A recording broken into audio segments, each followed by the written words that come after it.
Assalamualaikum warahmatullahi wabarakatuh. Saya atas nama Sri Endan dengan NIM 1893141041083 dari kelas Manajemen Keuangan D Angkatan 2018. Pada kesempatan kali ini saya akan menjelaskan beberapa hal mengenai pasar modal. Langsung saja untuk mengefisienkan waktu, materi pertama yang akan saya bahas mengenai apa sih itu pasar modal. Pasar modal merupakan pasar untuk berbagai instrumen keuangan jangka panjang yang bisa diperjualbelikan, baik surat utang atau obligasi, ekuitas atau saham, reksadana, instrumen derivatif maupun instrumen lainnya. Pasar modal menurut Kamus Hukum Ekonomi diartikan sebagai pasar atau tempat bertemunya penjual dan pembeli yang memperdagangkan surat-surat berharga jangka panjang, misalkan saham dan obligasi. Pasar modal dalam arti sempit adalah suatu tempat dalam pengertian fisik yang terorganisasi, tempat efek-efek diperdagangkan yang disebut bursa efek. Pengertian bursa efek adalah suatu sistem yang terorganisasi yang mempertemukan penjual dan pembeli efek yang dilakukan baik secara langsung maupun tidak langsung. Pasar modal merupakan salah satu indikator penilaian perekonomian suatu negara karena perusahaan yang masuk atau terdaftar di pasar modal adalah perusahaan-perusahaan yang besar dan kredibel di negara yang bersangkutan. Pembahasan yang kedua yaitu pasar modal syariah. Pasar modal syariah dapat diartikan sebagai kegiatan dalam pasar modal sebagaimana yang diatur dalam Undang-Undang Pasar Modal yang tidak bertentangan dengan prinsip syariah.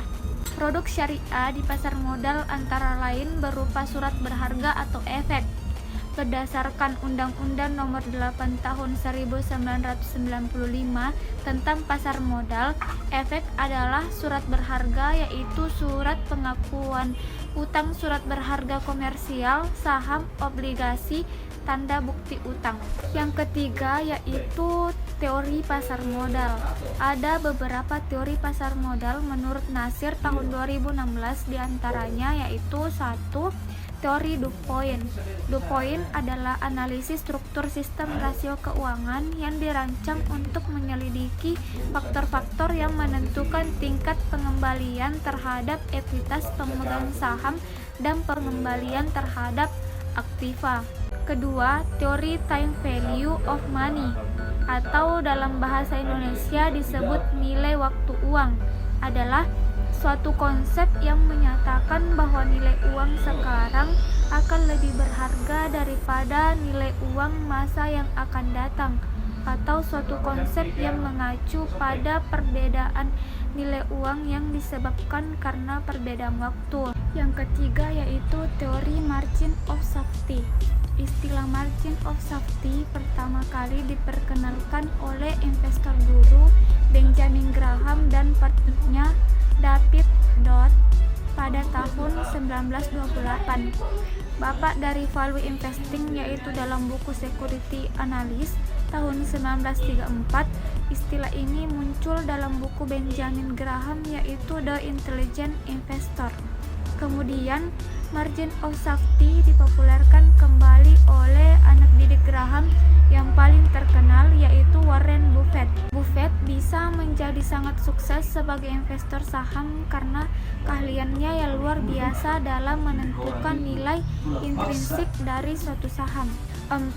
Teori dividen discount model adalah metode menilai harga saham perusahaan berdasarkan teori bahwa sahamnya bernilai jumlah semua perusahaan dari semua dividen yang akan diterima pada masa yang akan datang. Yang kelima, teori asymmetric information merupakan perbedaan informasi yang didapat antara salah satu pihak dengan pihak lainnya dalam kegiatan ekonomi. Informasi asimetris ini misalnya terjadi antara investor yang akan melakukan investasi di dalam pasar modal. 6. Teori portofolio. Teori portofolio diperkenalkan oleh Harry M. Markowitz pada tahun 1952 melalui artikelnya Portfolio Selections Journal of Finance yang terbit pada tahun 1952.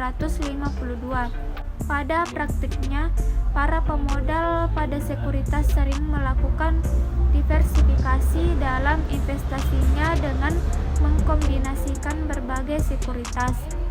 Teori portofolio yang dikemukakan Markowitz dikenal dengan model Markowitz, memberikan suatu cara bagaimana berinvestasi dengan efisien dan optimal, yaitu dengan membentuk portofolio optimal. Materi selanjutnya yaitu fungsi pasar modal.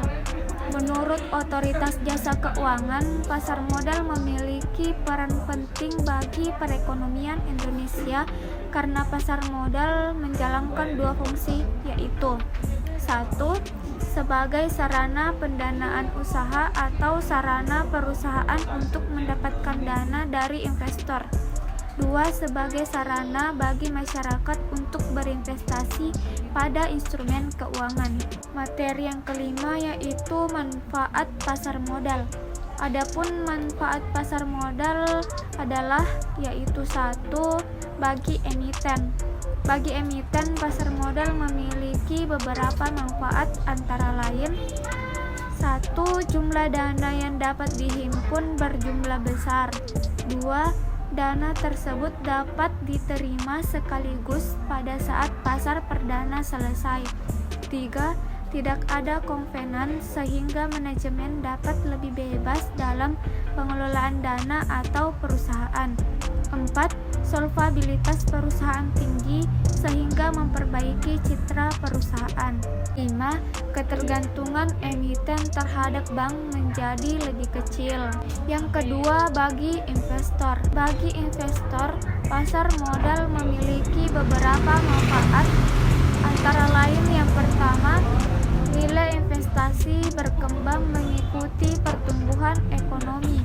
Peningkatan tersebut tercermin pada meningkatnya harga saham. 2. Memperoleh dividen bagi mereka yang memiliki atau memegang saham dan bunga yang mengembang bagi pemegang obligasi. 3. Dapat sekaligus melakukan investasi dalam beberapa instrumen yang mengurangi risiko. Materi selanjutnya yaitu produk-produk pasar modal. Produk-produk investasi yang ditawarkan kepada investor di pasar modal yaitu 1. Reksadana. Reksadana adalah sertifikat yang menjelaskan bahwa pemiliknya menitipkan uang kepada pengelola reksadana untuk digunakan sebagai modal berinvestasi. 2. Saham. Secara sederhana, saham dapat didefinisikan sebagai tanda penyertaan atau pemilikan seseorang atau badan dalam suatu perusahaan. Wujud saham adalah selembar kertas yang menerangkan bahwa pemilik kertas tersebut adalah pemilik perusahaan yang menerbitkan kertas tersebut. Yang ketiga, saham preferen. Saham preferen adalah gabungan antara obligasi dan saham biasa. Di samping memiliki karakteristik seperti obligasi, juga memiliki karakteristik saham biasa. Karakteristik obligasi, misalnya saham preferen memberikan hasil yang tetap seperti bunga obligasi.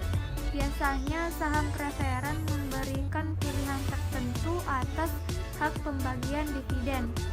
Ada pembeli saham preferen yang menghendaki penerimaan dividen yang besarnya tetap setiap tahun. Ada pula yang menghendaki didahulukan dalam pembagian dividen dan lain sebagainya. Yang keempat, obligasi. Obligasi adalah surat berharga atau sertifikat yang berisi kontrak antara pemberi pinjaman dengan penerima pinjaman.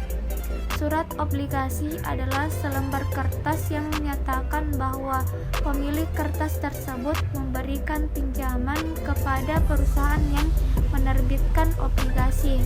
5. Waran. Waran adalah hak untuk membeli saham biasa pada waktu dan harga yang sudah ditentukan.